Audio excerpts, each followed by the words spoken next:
चलिए अब यहां पर ध्यान से देखिए कि अभी तक हमने जो पढ़ा कोशिका की यूनिट चल रही है हमारी, कौन सी इकाई चल रही है? कोशिका। कोशिका में आज की क्लास आपकी रहने वाली है माइटोकॉन्ड्रिया। क्या रहने वाली है? माइटोकॉन्ड्रिया। जबरदस्त क्लास है, बहुत जबरदस्त क्लास है, बिल्कुल अंदर तक घुस के पढ़ के आएंगे, पूरा एनसीईआरटी बेस को छान मारेंगे, एक भी क्वेश्चन बाहर नहीं होगा। ध्यान से समझने की कोशिश करना। ये रहा आपके सामने माइटोकॉन्ड्रिया। तो पहले तो आपने अगर पिछली क्लास पढ़ी है तो पूरा आराम से समझ में आएगा कि भाई हमारे शरीर में सेल होती हैं, सेल के बहुत सारे अंग होते हैं, सेल के बहुत सारे अंग होते हैं, उन्हीं अंगों में एक अंग होता है माइटोकॉन्ड्रिया। ठीक है, ये आपकी कोशिका है, इसे हम सेल बोलते हैं, कोशिका है। और कोशिका के बीचों बीच वाला भाग होता है केंद्रक, और यही कोशिका द्रव में, कोशिका के अंदर पाए जाने वाले द्रव को क्या कहते हैं? कोशिका द्रव। तो यहीं पर कौन होते हैं? माइटोकॉन्ड्रिया। ये रहा माइटोकॉन्ड्रिया का चित्र। ठीक है, अरे हाँ कि नहीं? तो ये जो माइटोकॉन्ड्रिया होता है, ये जो माइटोकॉन्ड्रिया होता है, याद रखिएगा, यह कितनी झिल्ली से ढका रहता है? इसमें कितनी झिल्ली होती हैं? 2। तो आपसे पूछे माइटोकॉन्ड्रिया में कितनी झिल्ली होती हैं? 2। कितनी मेम्ब्रेन होती हैं? 2। बाहर की जो लेयर आप देख रहे हैं, ये सबसे बाहरी जो लेयर है आपकी, इस बाहर की लेयर में कौन उपस्थित होते हैं? पोरेंस। या ये किसकी बनी होती है? पोरेंस। सर पोरेंस क्या है? पोरेंस एक प्रकार का क्या है बेटा? प्रोटीन। क्या है? एक प्रकार का प्रोटीन। तो माइटोकॉन्ड्रिया की सबसे बाहरी लेयर किसकी बनी होती है? पोरेंस। और अंदर वाली जो लेयर है, ये भीतर वाली जो लेयर है, ठीक है, ये इस पर उपस्थित होते हैं ईटीएस के एंजाइम। क्या उपस्थित होते हैं? ईटीएस के एंजाइम। अब सर ईटीएस की एंजाइम क्या है? Electron transfer series. इसे हम क्या बोल सकते हैं? Electron transfer series. तो सर ईटीएस एंजाइम कौन सी लेयर पर? अंदर बाहरी वाली लेयर पर। कौन? पोरेंस। हाँ या ना? किसकी बात कर रहे हैं? माइटोकॉन्ड्रिया। पहले एक बात ध्यान से और सुन लीजिए, माइटोकॉन्ड्रिया को हम सूत्रकणिका के नाम से जानते हैं। किस नाम से जानते हैं? सूत्रकणिका। इसकी बाहरी लेयर किससे बनती है? पोरेंस। अंदर वाली लेयर पर क्या होते हैं? ईटीएस के एंजाइम। अंदर वाली लेयर पर क्या होते हैं? अब यहां पर एक बात सुनिए कि माइटोकॉन्ड्रिया जो है, इसके भीतर एक खोखला हिस्सा होता है। इस खोखले हिस्से में इस प्रकार की विशेष विशेष मुड़ी हुई जालीदार घुमावदार संरचनाएं आप देख रहे हो कि नहीं देख रहे हो? हाँ कि ना? तो इन्हीं लेयर को कहते हैं क्या? क्रिस्टी। क्या कहते हैं बेटा? इन्हीं लेयर को क्या कहते हैं? क्रिस्टी। जिस पर उपस्थित होती हैं F0 एवं F1 यूनिट। कौन सी यूनिट उपस्थित होती है? F0 एवं F1 यूनिट। अब F0 एवं F1 यूनिट क्या है? F0 एवं F1 यूनिट क्या है भाई? F0 और F1 यूनिट एक वो हिस्सा है जो आगे चल के किसका निर्माण करता है? एटीपी का निर्माण करता है। किसका निर्माण करता है? किसका निर्माण करता है? तो इन्हें ही हम क्या कहते हैं? ATP synthase enzyme. क्या कहते हैं बेटा? ATP synthase enzyme. ठीक है, बात समझ में आ गई कि नहीं? तो ये माइटोकॉन्ड्रिया की बाहरी लेयर किससे बनती है? पोरेंस। अंदर वाली लेयर पर इलेक्ट्रॉन ट्रांसफर सीरीज, या इलेक्ट्रॉन और ट्रांसपोर्ट क्या बोलते हैं? परिवहन। ठीक है, कि एक श्रृंखला होती है। अंदर वाली जो लेयर होती है इसे क्या कहते हैं? क्रिस्टी। क्या कहते हैं? क्रिस्टी। अब इस क्रिस्टी के अंदर क्रिस्टी, अच्छा ये क्रिस्टी क्या बनाती है? एटीपी। अब एटीपी क्या होता है मैं समझाऊंगा, सारी चीजें समझाऊंगा, बिल्कुल घबराने की जरूरत नहीं। मुझे पता है हिंदी मीडियम के सरकारी स्कूल से पढ़े हो, तो ये तो सोच नहीं कि क्या पढ़ा रहा है भाई। अरे सब समझ में आएगा, एक एक चीज समझाऊंगा। ठीक है, तो यहां पर पहले ध्यान से सुनते चलो। ये जो आप लेयर देख रहे हो, ये जो लेयर आप देख रहे हो, ये तो क्या है? आड़ी तिरछी संरचना। इसे हमने क्या बोल दिया? क्रिस्टी। इस पर कौन सी यूनिट उपस्थित है? F0 और F0 यूनिट। अब यहां पर देखो ध्यान से, ये एटीपी का निर्माण करती है। किसका निर्माण करती है? एटीपी। लेकिन ये जो आप ब्लू कलर का लिक्विड देख रहे हो, ये क्या देख रहे हो? ये ब्लू कलर का लिक्विड देख रहे हो, इसे हम कहते हैं मैट्रिक्स। इसे हम क्या कहते हैं? तो बताएं, माइटोकॉन्ड्रिया के अंदर जो घुमावदार संरचनाएं हैं इन्हें क्या कहते हैं? क्रिस्टी। अंदर पाए जाने वाले लिक्विड को मैट्रिक्स। इसकी बाहर की संरचना किसकी बनती है? अंदर वाली लेयर किससे बनती है? किससे बनती है? अब ये जो है बेटा, यहां पर ध्यान से सुनिएगा। तो ये सबको मैं मिटा देता हूं। क्या कर देता हूं? मिटा देता हूं इस प्रकार से। ठीक है, वापस जाते हैं। ठीक है, ये देखिए, इसको मैं यहां रख देता हूं। ठीक है, और इस सारे हिस्से को मैं मिटा देता हूं। अब यहां पर हम क्वेश्चंस की बात करेंगे। किसकी बात करेंगे? क्वेश्चंस की बात करें कि कौन कौन से क्वेश्चन सर इसमें बन सकते हैं। बिल्कुल ध्यान से समझिएगा, माइटोकॉन्ड्रिया को हिंदी में हम क्या बोलते हैं? सूत्रकण। अब जो हमारा माइटोकॉन्ड्रिया होता है, जो हमारा क्या होता है बेटा? माइटोकॉन्ड्रिया होता है। ये माइटोकॉन्ड्रिया की एक विशेषता है। माइटोकॉन्ड्रिया की क्या है मेरे बच्चे? एक विशेषता है। क्या है सर? सर इसमें घुमावदार डीएनए होता है। कौन सा डीएनए होता है सर? इसमें घुमावदार डीएनए के साथ साथ आरएनए भी होता है। क्या होता है? आरएनए। सर आरएनए क्या है? तो अब यहां पर ध्यान से समझिए, राइबोस न्यूक्लिक एसिड, राइबोस, अरे क्या हो रहा है भाई, राइबोस न्यूक्लिक एसिड, ठीक है, राइबोस न्यूक्लिक एसिड। अब यहां पर आरएनए भी 3 प्रकार का होता है। आरएनए कितने प्रकार का होता है? 3। आरएनए के कितने प्रकार होते हैं? 3। पहला होता है आरआरएनए, दूसरा होता है एमआरएनए, तीसरा होता है टीआरएनए। ठीक है कि नहीं बेटा? अब यहां पर एक बात ये समझो, सर आर का मतलब क्या है? तो आर का मतलब होता है राइबोस। क्या होता है? राइबोस। सर एम का मतलब क्या होता है? मैसेंजर। क्या होता है? मैसेंजर। सर टी का मतलब ट्रांसफर। टी का मतलब क्या होता है सर? ट्रांसफर। ठीक है, तो सर आरएनए 3 प्रकार का होता है। तो सर ये जो माइटोकॉन्ड्रिया जिसे हम सूत्रकणिका बोल रहे हैं, इसमें कौन सा आरएनए होता है? इसमें आरएनए होता है आरआरएनए। कौन सा आरएनए? R, ribose RNA. और आरआरएनए का जो महत्वपूर्ण काम ये होता है कि सर ये प्रोटीन को बना देता है। ये क्या कर देता है? प्रोटीन का क्या करता है? निर्माण। तो सर मतलब सर जो माइटोकॉन्ड्रिया है इसके अंदर प्रोटीन बनता है। हाँ, क्यों बनता है? क्योंकि इसमें आरआरएनए होता है। सर डीएनए बनता है। हाँ, क्या बनता है भाई? डीएनए। तो भैया ये कोशिका में अंदर पाया जाता है माइटोकॉन्ड्रिया, और इसके अंदर भी राइबोसोम और डीएनए उपस्थित होते हैं।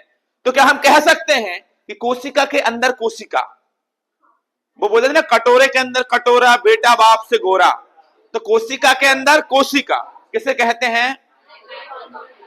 किसे कहते हैं? क्योंकि ये कोशिका के अंदर है माइटोकॉन्ड्रिया, और इसके अंदर भी क्या है? डीएनए और राइबोसोम, और ये अपना खुद का प्रोटीन बनाते हैं। अरे हाँ कि नहीं?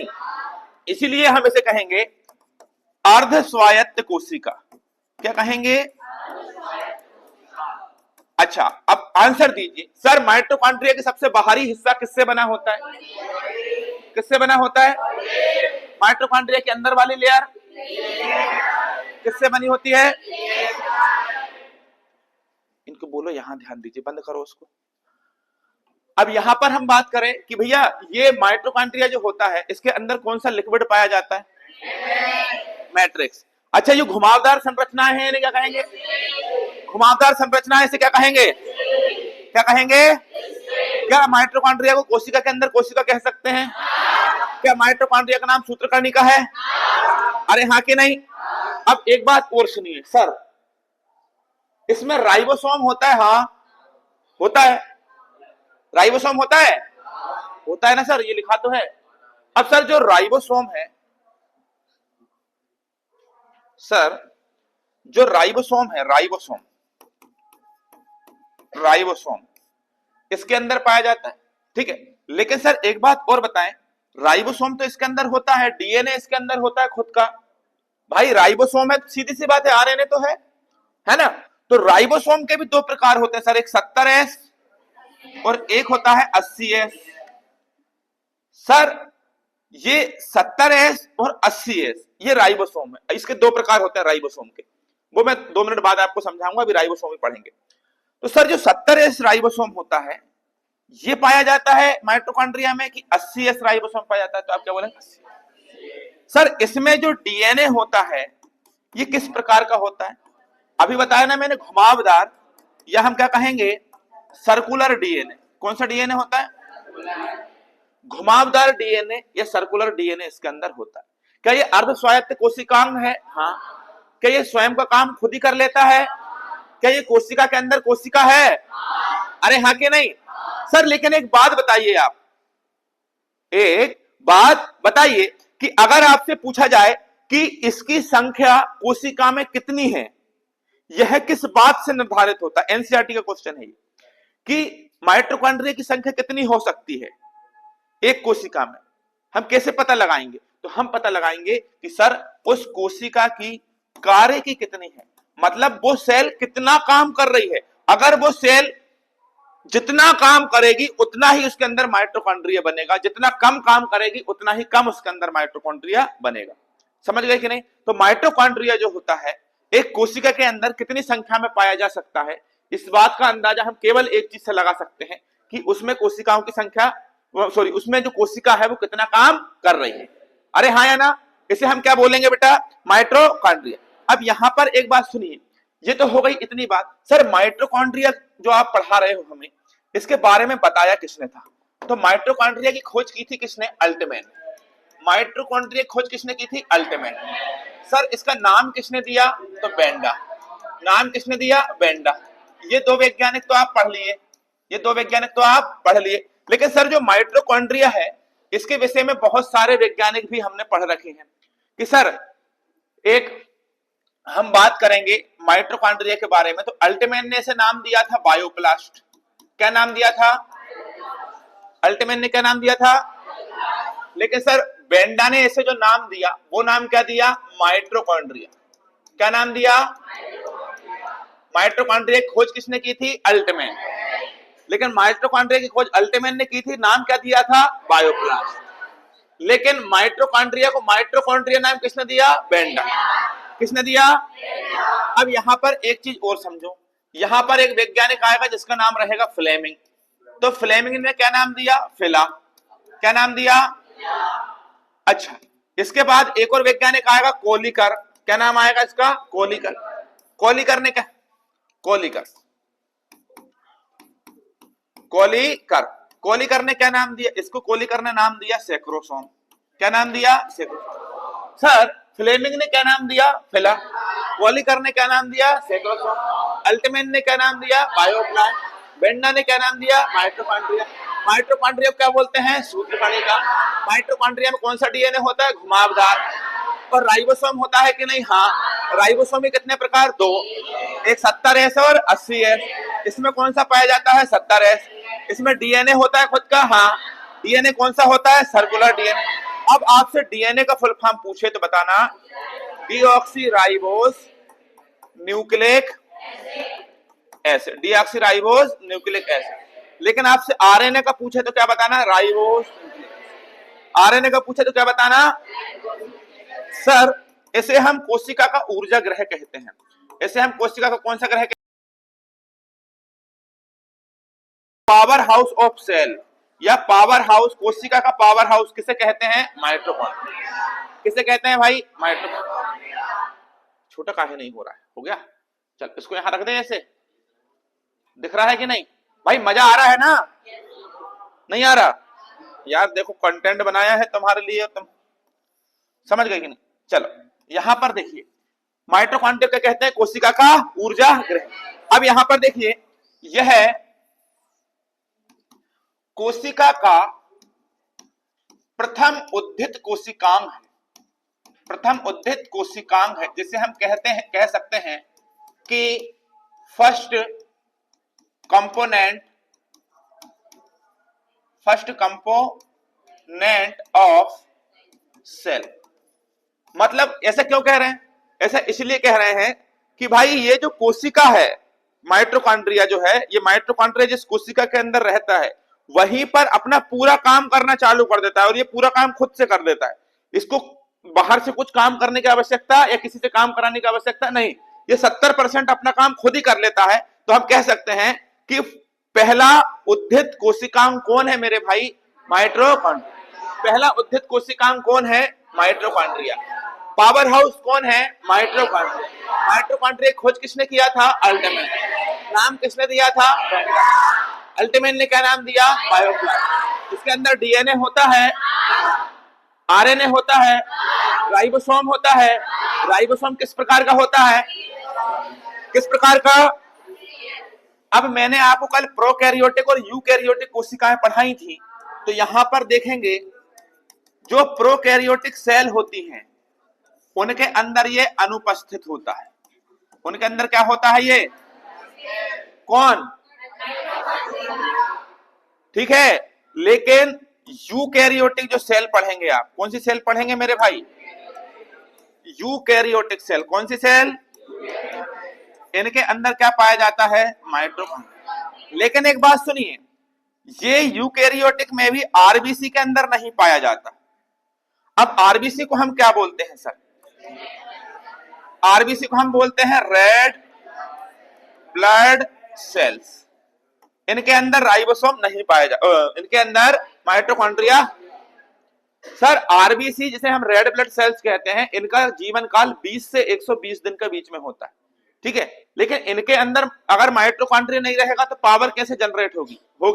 देखिए आरबीसी के अंदर एक बात सुनना जरा ध्यान से, आरबीसी जो होती है आरबीसी जो होती है रेड ब्लड सेल, इनके अंदर एक एलिमेंट होता है जिसे हम बोलते हैं हीमोग्लोबिन।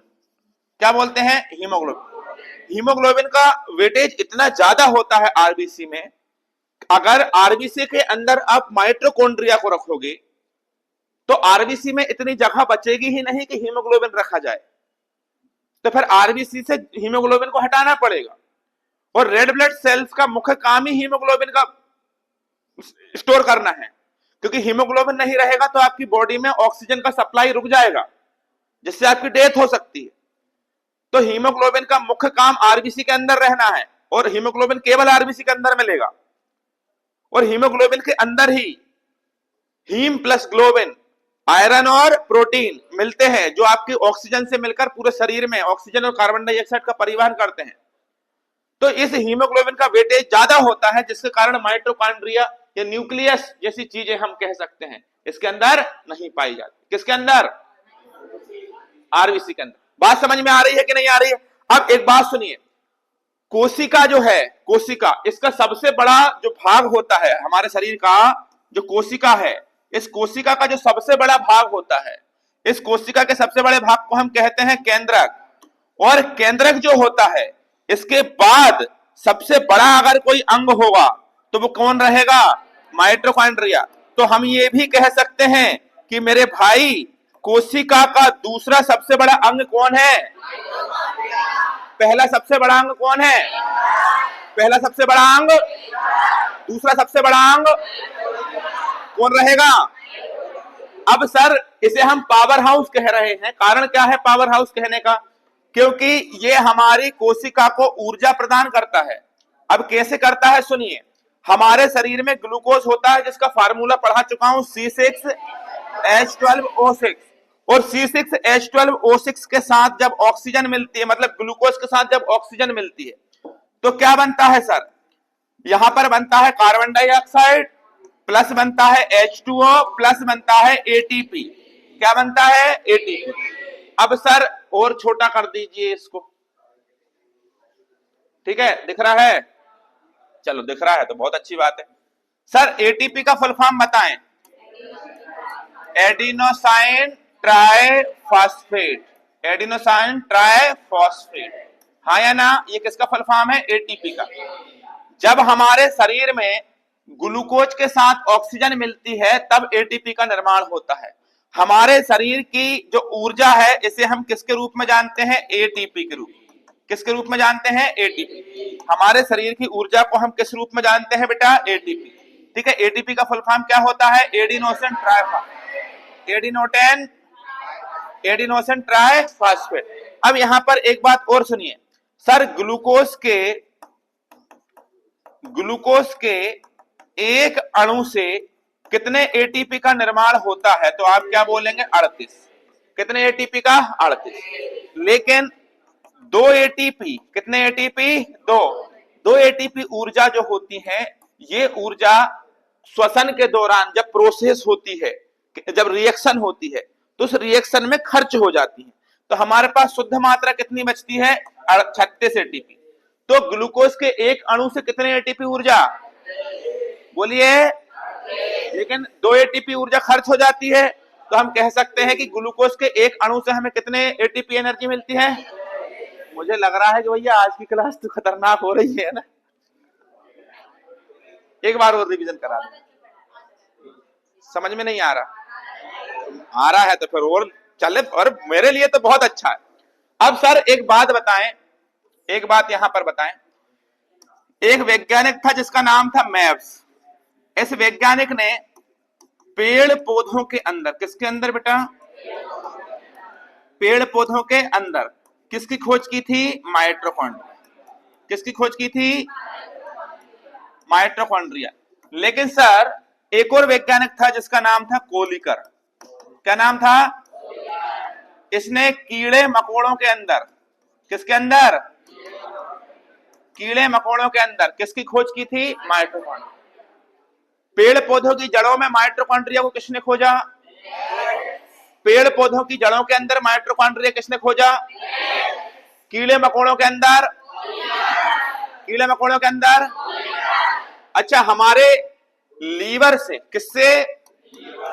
लीवर से बेंसले एवं हॉर, दो वैज्ञानिक थे, वेंसले एवं हॉर, ये दो वैज्ञानिक थे। इन दोनों वैज्ञानिकों ने लीवर से अलग किया था सबसे पहली बार माइटोकॉन्ड्रिया। तो लीवर में माइटोकॉन्ड्रिया की खोज किसने की थी? बेंसले एवं हॉर। मैप्स ने किसमें खोजा? पेड़ पौधे। और कोलिकर ने कीड़े मकोड़े। कोलिकर ने कीड़े मकोड़े। कोलिकर ने कीड़े। अरे क्या पूछेगा वो आपसे एग्जामिनर? क्या पूछे? पूछ जो पूछ सकता है।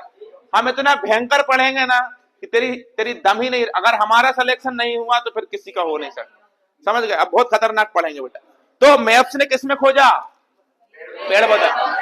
कोलिकर ने, कोलिकर ने, समझ गए कि नहीं? और लीवर से किसे अलग किया? हाँ, कोशिका का पावर हाउस किसे कहते हैं? कोशिका का पावर हाउस किसे कहते हैं? माइटो। अब जो बिल्कुल अनपढ़ बच्चे हैं, बिल्कुल ही गधे हैं, वो नहीं पढ़ना चाहते ये सब, तो मैं आपको केवल इतना बोलूंगा कि आप केवल इतना याद करो, माइटोकॉन्ड्रिया की खोज किसने की? अल्टमैन। नाम किसने दिया? वेंडा। दो चीज हो गई।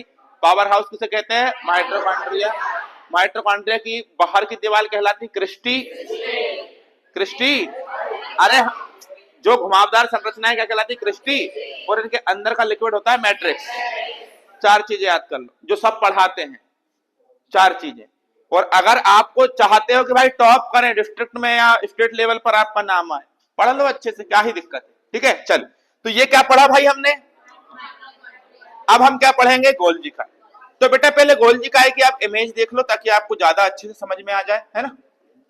गोल्जी का किस तरह का दिख, अरे रे तुम लोग इतनी बात करते हो ना भाई क्लास में, बात नहीं किया करो यार। गोल्जी का है, ये रहा। इसे हम क्या कहेंगे? ये क्या है बेटा? गोल्जी का। गोल्जी का क्या है? गोल्जी का। अरे यार एक मिनट रखो। गोल्जी का से पहले अपन राइबोसोम पढ़ लेते हैं। क्या पढ़ लेते हैं? राइबोसोम। राइबोसोम कुछ नहीं, छोटी छोटी संरचना होती है प्रोटीन की। इनका चित्र देखने की जरूरत नहीं है, मैं बता दूंगा बाद में इकट्ठा सब। ये ऐसी संरचना होती गोल गोल। ठीक है, तो राइबोसोम को पढ़ेंगे पहले, उसके बाद में आपको आरएनए गोल्जी का पढ़ा दूंगा। अच्छा, राइबोसोम इसलिए पढ़ा रहा हूं क्योंकि राइबोसोम अभी दो बार आपके सामने नाम भी आया, राइबोसोम राइबोसोम। ठीक है, चलिए। हाँ हाँ, देख लो बेटा, देख लो अच्छे से। मना किया ऋतिका, मना किया ना, बंद करो उसको। ठीक बेटा, तुम्हारा नोट्स है ना, कहीं नहीं, खत्म हो गया तुम्हारा नोट्स, रख लो उसको घड़ी बना के अंदर। राइबोसोम, राइबोसोम, राइबो, अरे देखो ना इधर, राइबो का मतलब होता है आरएनए प्लस प्रोटीन, और सोम का अर्थ होता है ग्रेन्यूल। ग्रेन्यूल, और ग्रेन्यूल को हिंदी में हम बोलते हैं कण। ठीक है, तो राइबोसोम जो है इंग्लिश में किस तरह से लिखा जा सकता है? इस तरह से। राइबो का अर्थ क्या होता है? आरएनए और प्रोटीन। सोम का, सोमो लिख दिया। सोम का मतलब क्या होता है? ग्रेन्यूल, जिसे हम क्या बोलते हैं? कण। तो भाई आरएनए एवं प्रोटीन के कण मिलकर ही किसका निर्माण करते हैं? किसका निर्माण करते हैं? अब सवाल ये आ जाएगा सबसे पहले मेरे भैया, मेरे दोस्त, गरीबों के जेकी श्राप, क्वेश्चन ये आ जाएगा बेटा,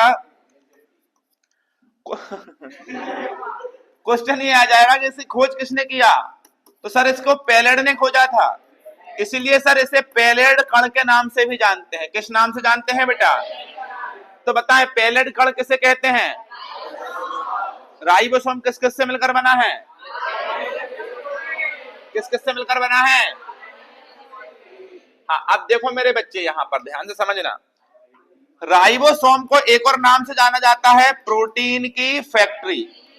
किस नाम से? प्रोटीन की फैक्ट्री किसे कहते हैं? किसे कहते हैं? अब इसके बारे में हम ज्ञान अर्जित करना चालू करते हैं। देखिए, प्रोटीन की फैक्ट्री किसे कहते हैं? प्रोटीन की फैक्ट्री किसे कहते हैं? अब मेरी बात सुनिए, राइबोसोम के बाहर एक झिल्ली उपस्थित नहीं रहती, मतलब ये दोहरी झिल्ली में नहीं होता, तो इसमें कोई झिल्ली नहीं होती। अब इसका जो आकार पूछ ले तो कितना बताओगे? 15 से 20 नैनोमीटर। कितना मीटर? 15। राइबोसोम का आकार कितना होता है? 15। राइबोसोम की खोज किसने की? राइबोसोम की खोज किसने की? किसने की? अब जो राइबोसोम होते हैं ये आरएनए के बने होते हैं। किसके बने होते हैं बेटा? आरएनए। तो आरएनए के बने होने के कारण इन्हें हम कह सकते हैं राइबो न्यूक्लिक एसिड। क्या कह सकते हैं? आर का मतलब क्या होता है? राइबो, और न्यूक्लिक एसिड ये किस आरएनए के बनते हैं? आरएनए। तो आपसे पूछे सर राइबोसोम के अंदर कौन सा आरएनए होता है? आरएनए। अभी बताए ना, आरएनए के कितने प्रकार होते हैं? 3। आरएनए, एमआरएनए और टीआरएनए। अरे बेटा हाँ या ना? देखो क्लास कठिन है तो इसका मतलब ये थोड़ी है, समझने की कोशिश करो, 2-4 बार क्लास को वीडियो देख लेना वगैरह, याद हो जाएगा अच्छे से। ठीक है, तो आरएनए किस में पाया जाता है? राइबोसोम। किसे पाया जाता है? इसे हम एक और नाम से जान सकते हैं, राइबो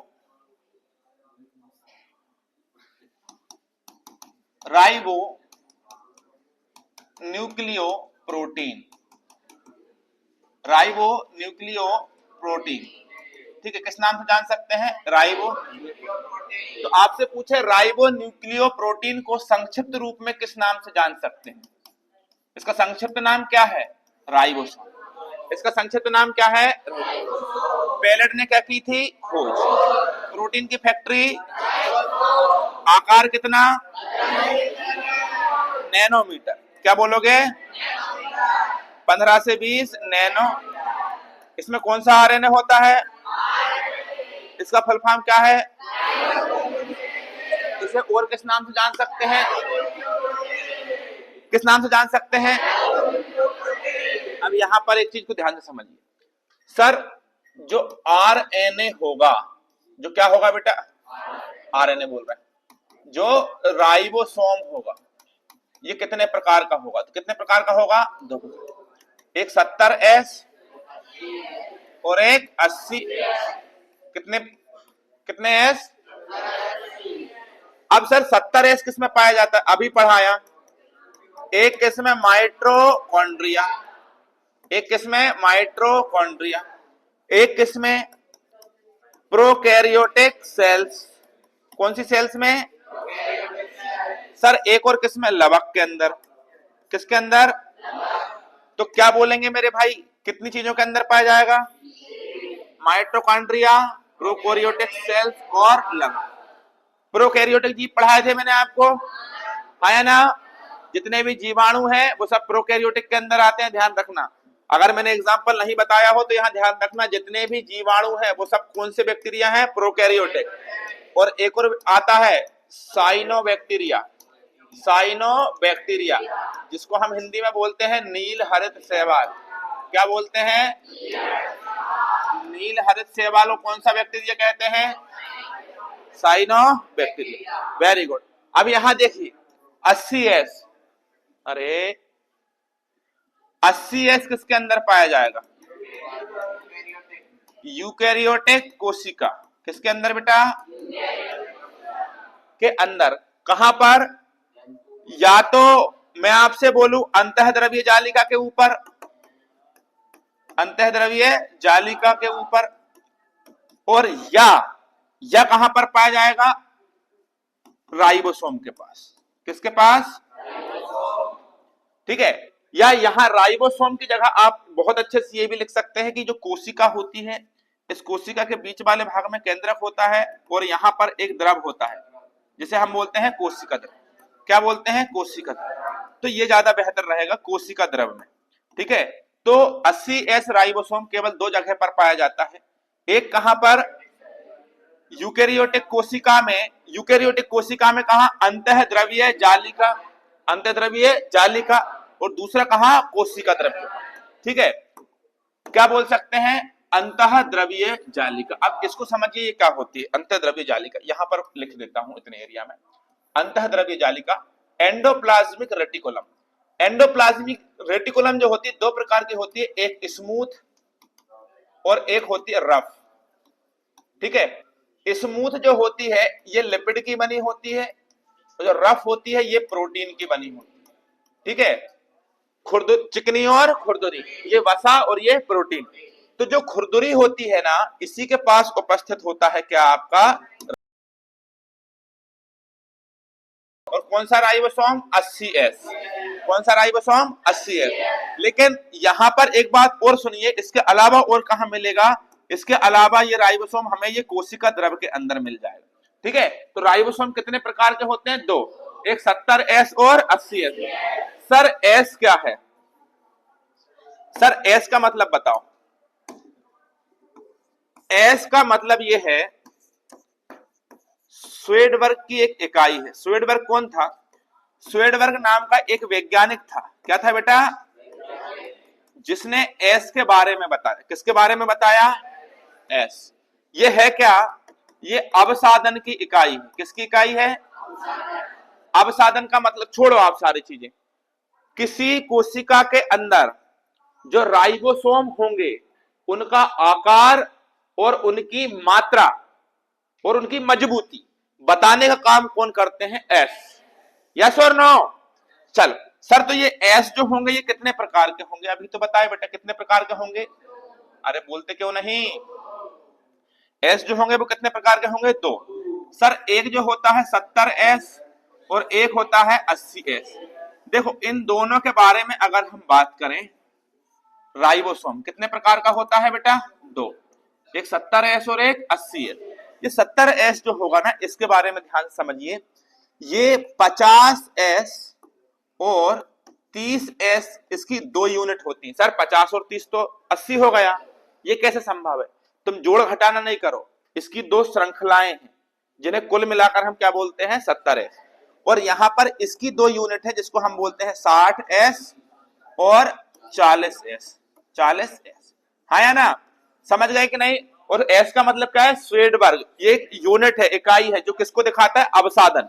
अवसादन मतलब कोशिका में कितनी मात्रा में राइबोसोम है और उनका आकार कितना बड़ा है, ये उनके घनत्व को। तो आपसे पूछे कि एस क्या बताएगा, तो राइबोसोम में एस कोशिका के अंदर राइबोसोम का घनत्व जिसे हम कहते हैं डेंसिटी, उसका आकार और उसकी मात्रा को बताता है।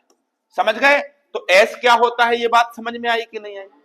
हाँ कि नहीं? हवाइयां तो नहीं उड़ रही है ना भैया, कि उड़ रही हैं?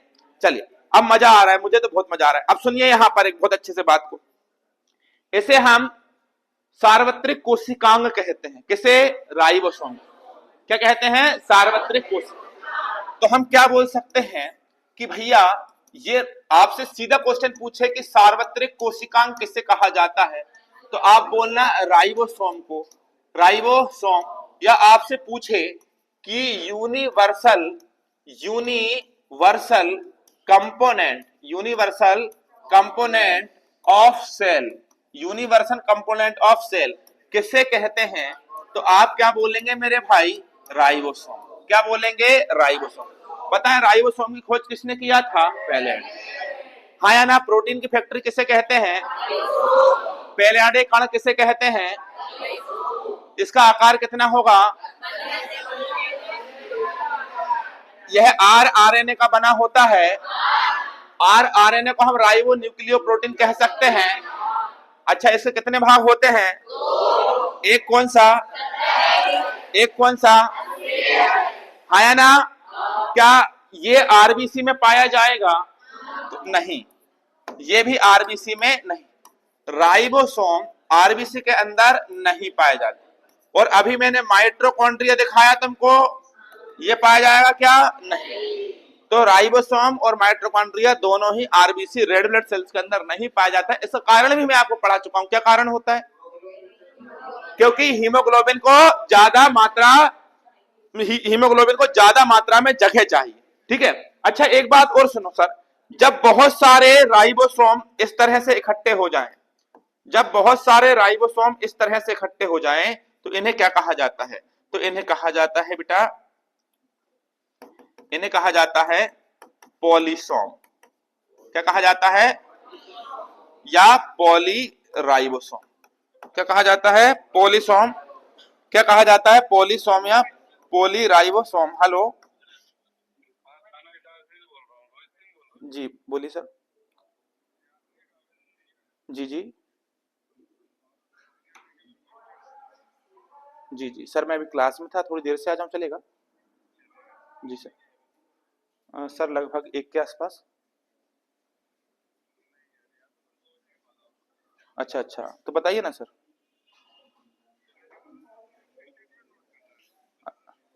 अच्छा अच्छा अच्छा, ठीक है ना सर। ओके।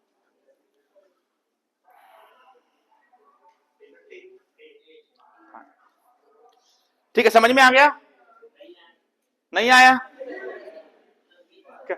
मैं भूल गया था कि मैं इस पर बात कर रहा हूं। कैमरा भी देख रहा है मुझे। चलिए, तो पॉलीसोम या पॉलीराइबोसोम किसे कहते हैं? पॉलीसोम या पॉलीराइबोसोम किसे कहते हैं? जब ये समूह में इकट्ठे होते हैं, जब ये कायम है समूह में। अब आपसे पूछ ले कि भैया एक बैक्टीरिया होता है जिसे हम इकोलाई कहते हैं। क्या होता है? एक बैक्टीरिया। क्या? अरे बस यार, हो जाएगा इसमें।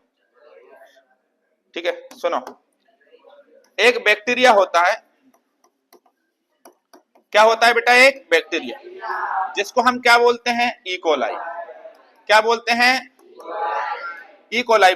ये इकोलाई बैक्टीरिया मनुष्य की आंत में पाया जाता है। कहां पाया जाता है? मनुष्य की आंत। कहां पाया जाता है? मनुष्य की आंत। अब जो मनुष्य की आंत होती है ना, ये बड़ी आंत में पाया जाता है। और ये बड़ी आंत में 2 विटामिन, एक विटामिन के, कौन सा विटामिन? के। और एक कौन सा विटामिन? एक कौन सा विटामिन? B12। अरे हाँ, भूल गए, भूल गए। ठीक है, विटामिन के और B12 का निर्माण करता है। ठीक है। और ये मनुष्य के द्वारा खाए हुए भोजन को, जो अपचित मात्रा में रह जाता है, अपचित भोजन को किस चीज में रूप कर, मतलब किस में बदल देता है? मल में। तो क्वेश्चन पूछे कि इस बैक्टीरिया के अंदर जो हमारे शरीर विटामिन के, विटामिन B12 बनाता है, जो अपचित भोजन को मल में परिवर्तित करता है, इस बैक्टीरिया के अंदर कितने राइबोसोम होंगे? इतना अंदर घुस के भी पूछ सकता है। ठीक है, पूछा गया क्वेश्चन है इसलिए बता रहा हूं। तो इसके अंदर होते हैं 10,000 राइबोसोम। कितने होंगे बेटा? कितने होंगे? 10,000। अरे हाँ या ना? 10,000 राइबोसोम इकोलाई के अंदर। स्तनधारी अपने अंदर एक कोशिका में कितने होंगे? 10 मिलियन। 10 मिलियन। कितने होंगे? 10। प्रोटीन की फैक्ट्री किसे कहते हैं? राइबोसोम। यहां पर समाप्त होता है आपका राइबोसोम। कितने समय हो गए? अभी लबक और पढ़ा दूं? प्लास्टिड पढ़ा देना। चल, तो अब आगे पढ़ेंगे हम भैया। क्या हो रहा? क्या होगा? पढ़ा दूं कि नहीं पढ़ा दूं? लबक। लबक को हम इंग्लिश में क्या कहते हैं बेटा? प्लास्टिड। क्या कहते हैं? प्लास्टिड। ठीक है। लबक की खोज किसने किया था? हैकल। किसने किया था? हैकल। लेकिन हैकल क्या किया था? खोज। पर नाम किसने दिया? पर नाम किसने दिया? नाम दिया स्टिम्पर। किसने नाम दिया? स्टिम्पर। लबक, लबक हमारी कोशिका में नहीं पाए जाते। मतलब लबक किसके अंदर नहीं होते? जंतु के अंदर। लबक होता क्या है? लबक रंग देते हैं। आपने पेड़ पौधों में देखा होगा, पेड़ पौधों का रंग हरा होता है, गुलाबी भी होता है, सफेद भी होता है, काला भी होता है, भूरा भी होता है। कितने प्रकार के फूल हैं, कितने प्रकार के पौधे हैं? अलग अलग प्रकार के पौधे होते हैं, फूल रंगीन होते हैं, अरे गेंदे का फूल देखा है? कैसा रंग होता है उसका? गेंदा। ठीक है, कई प्रकार के होते हैं। तो ये लवक के कारण ही रंग होते हैं। क्या हमारे शरीर में लवक है? अगर हमारे शरीर में लवक होता तो हम भी, लड़कियां तो पूरा गुलाबी गुलाबी होके आती हैं, और लड़के, तुम लोग बताओ भाई, पूरा। ठीक है, तो लवक हमारे, सुनिए, आपसे एक क्वेश्चन पूछे, पादप और जंतु के बीच में डिफरेंस क्या है? तो मैंने एक डिफरेंस कल बताया था कि एक तो क्या है भाई, कोशिका भित्ति, एक क्या है कोशिका भित्ति, और दूसरा मेन डिफरेंस क्या है, लवक। पेड़ पौधों में क्या पाए जाते हैं? लवक। हमारे अंदर लवक पाए जाते हैं क्या? हमारे अंदर लवक नहीं पाए। अच्छा सर, लवक में क्या क्या होता है? देखो सर, लवक में एक तो होता है डीएनए, और एक होता है राइबोसोम। राइबोसोम, ठीक है, तो इसे भी हम अर्ध स्वायत्त कोशिका कह सकते हैं, क्योंकि ये यहाँ भी भाई देखो, राइबोसोम में प्रोटीन बनाएगा, डीएनए भी है, और राइबोसोम इसमें कौन सा होता है? 70S। ठीक है, कौन सा होता है? 70S। लवक की खोज किसने की? नाम किसने दिया? क्या ये पादप में होता है? जंतु में होता है? लेकिन एक जंतु है, इसका नाम क्या है? युगलीना। युगलीना, युगलीना एक जंतु है, एकमात्र ऐसा जंतु जिसके अंदर लवक होता है, युगलीना। युगलीना दिन के समय सूर्य के प्रकाश की उपस्थिति में अपना भोजन खुद बना लेता है। युगलीना दिन के समय सूर्य के प्रकाश की उपस्थिति में अपना भोजन स्वयं बना लेता है, लेकिन रात को इसे भूख लगेगी तो ये दूसरे जीवों को भी खा लेता है।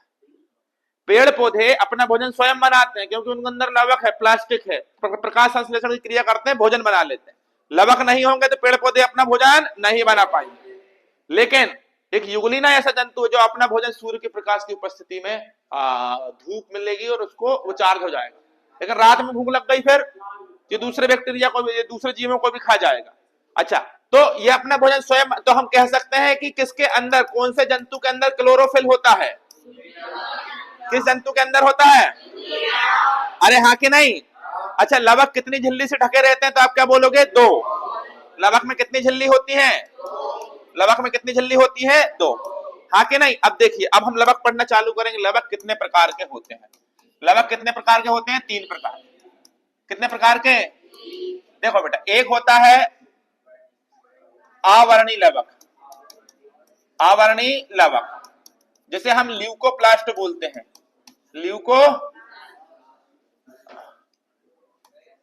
ल्यूकोप्लास्ट। दूसरा होता है वर्णी लवक। ये ल्यूकोप्लास्ट याद कर लेना, ऐसा लिखा जाता है हिंदी में, है ना, ल्यूकोप्लास्ट ऐसा लिखा जाता है। वर्णी लवक, जिसको हम बोलते हैं क्रोमोप्लास्ट। क्या बोलते हैं बेटा? क्रोमोप्लास्ट। और एक होता है हरित लवक। हरित लवक, जिसे हम क्या बोलते हैं? क्लोरोप्लास्ट। बात समझ में आ गई कि नहीं? ठीक है, कितने प्रकार के लवक होते हैं? 3। अब भैया आवरणी लवक कैसे कहते हैं? सुनो, आवरणी लवक। आवरणी लवक देखो, यहां पर ध्यान से समझिएगा। आवरणी लवक ऐसे लवक होते हैं जो पेड़ पौधे के उन हिस्सों में पाए जाएंगे जहां प्रकाश नहीं पहुंचता। तो पेड़ पौधे के कौन से हिस्से में प्रकाश नहीं जाता? जड़ में। पेड़ पौधों की जड़ में प्रकाश जाता है क्या? आपसे पूछे, जड़ में कौन सा लवक होता है? कौन सा लवक? अरे हाया ना। तना भी भूरा होता है। तने का रंग कभी देखा? बदलता ज्यादा नहीं है। तो आंशिक मात्रा में तना और अधिक मात्रा में जड़ में क्या होता है? आवरणी। क्या होता है? ये 3 प्रकार का होता है। कितने प्रकार का? एमाइलोप्लास्ट, एलायोप्लास्ट और इल्यूरोप्लास्ट। कितने प्रकार का होता है? 3।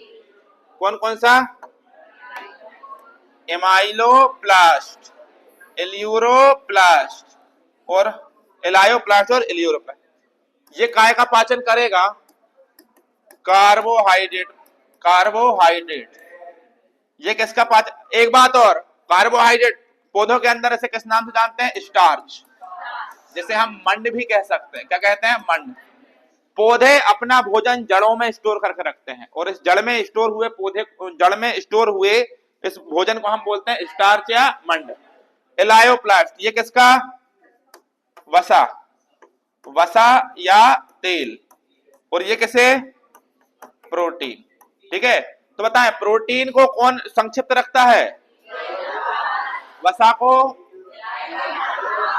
मंड या स्टार्च को क्या कहेंगे? बात समझ में आ गई कि नहीं आ गई? अरे भैया आई कि नहीं? आगे चले, कोई दिक्कत थोड़ी सी तो बताएं। अवर्णीय लवक कहाँ होता है? कहाँ होता है? जड़। इसका रंग, ये इसमें कोई रंग पाया जाता है क्या? ये बेरंग होता है, हाँ कि नहीं? चलिए भैया बहुत अच्छी बात। अब कौन सा रंग पढ़ेंगे? वर्णीय लवक। सर ये कहाँ होता है? वर्ण का मतलब होता है रंग। पौधे के जिन भाग में, पौधे के जिन भाग में हरे रंग को छोड़कर, हरा रंग डाला मार डाला, हरे रंग को छोड़कर जो भी रंग मिलेंगे, मतलब समझ जाना वहां पर कौन सा लवक है। पत्ती अगर हरी है, हरी पत्ती है तो मतलब हरी पत्ती है तो वर्णीय लवक नहीं है। वर्ण का मतलब होता है रंग। तो पौधे के जिन हिस्सों में रंग होते हैं, जैसे फूल, फूल में रंग होते हैं, पत्तियों में भी रंग होते हैं, कहीं पीली पत्ती कहीं लाल पत्ती, तो ये पत्ती, तो ये वहां पाया जाता है जहां पर आवर्णीय लवक और हरित लवक नहीं हो। फूलों में और फलों में। आपने पीले पीले फल देखे? पीले आम, आम का रंग अलग, सेव फल का रंग अलग, पपीते का रंग अलग, केले का रंग अलग, खजूर का रंग। कितने फल? कद्दू, मुझे देख के कद्दू की याद आई है, तो मुझे देख के याद आई कद्दू की। बेटा ध्यान रखना, कल ये सब पूछूंगा।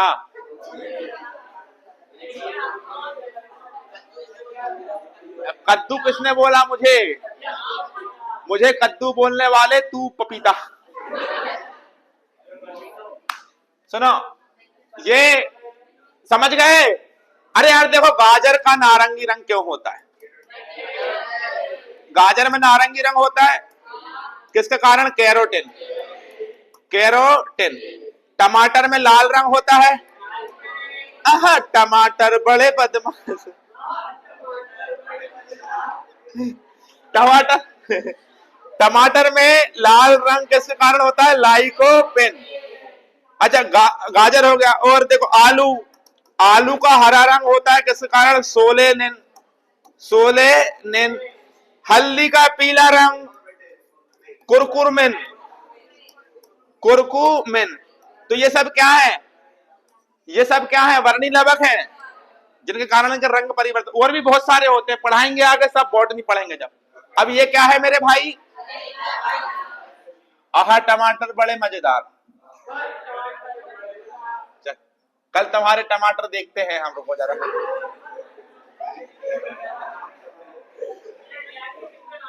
मत लाना बेटा, कल जितने लड़के हैं ना जो गाना गा रहे हैं आहा टमाटर, कल तुम्हारे टमाटर निकालता हूं मेरे को। पूछूंगा, नहीं बनेगा मैं लाऊंगा टमाटर सर पे रख के। और चलो हरित लवक, हरित लवक को क्लोरोप्लास्ट बोलते हैं। अब यहां पर देखो भाई, देखो यार क्लास थोड़ी, मतलब आपने सबसे अच्छा टीचर चुन लिया है, लेकिन आप सबसे अच्छे बच्चे बनकर आना कल आओ, है ना? चलो हरित लवक को हम देखिए। अब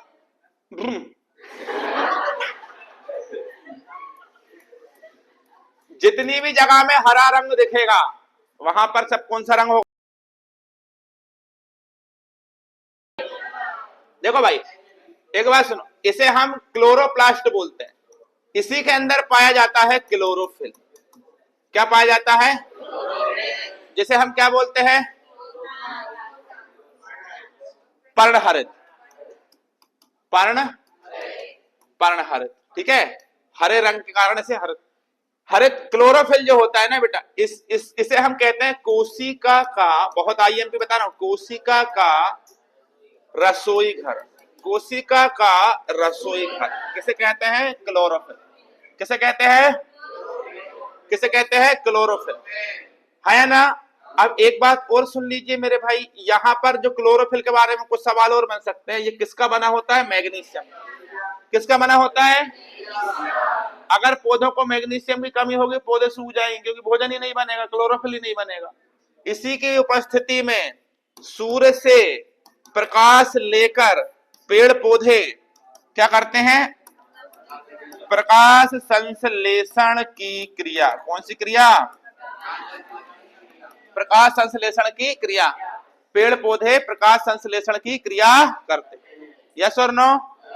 समझ में आ रहा है? चलिए भैया, बहुत अच्छी बात है, मजेदार बात है। अब और क्या कर सकते हैं क्लोरोफिल के बारे में? बस आगे बाकी इसके बारे में डिटेल वीडियो बनेगी कब भाई? जब मैं बॉटनी पढ़ाऊंगा। तो फिलहाल मैंने आपको बता दिया, हरे रंग जहां भी मिलेगा वहां हरित लाभक होता है, ठीक है। क्योंकि अब बॉटनी के लिए भी तो कुछ छोड़ो, सब कुछ यहाँ मैं कोशिका पढ़ा रहा हूँ, बॉटनी थोड़ी पढ़ा रहा हूँ। अपन घुस गए उसमें पूरा, ठीक है। तो अगली क्लास में हम मुलाकात करेंगे आगे के सवाल जवाबों के साथ। तब तक के लिए जय हिंद, अपना ख्याल रखें।